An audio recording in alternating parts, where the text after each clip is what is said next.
দুই চাপাবাজ যখন গল্প করতে করতে যাচ্ছে, বাকিটা ইতিহাস।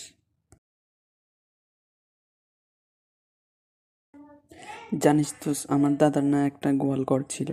তা এত বড় যে এক দরজা দিয়ে ছোট একটা বাছুর প্রবেশ করে, অন্য দরজা দিয়ে বের হতে হতে তার নিজেরই বাচ্চা হয়ে যায়। আরে রাখ তোর গোয়াল ঘর, আমার দাদার একটা মই ছিল, তাতে ছড়ে আকাশের নাগাল পাওয়া যেত। চাপা মারার আর জায়গা পেলি না, তোর দাদা এত বড় মই রাখত কোথায়? কেন, তোর দাদার গোয়াল ঘরে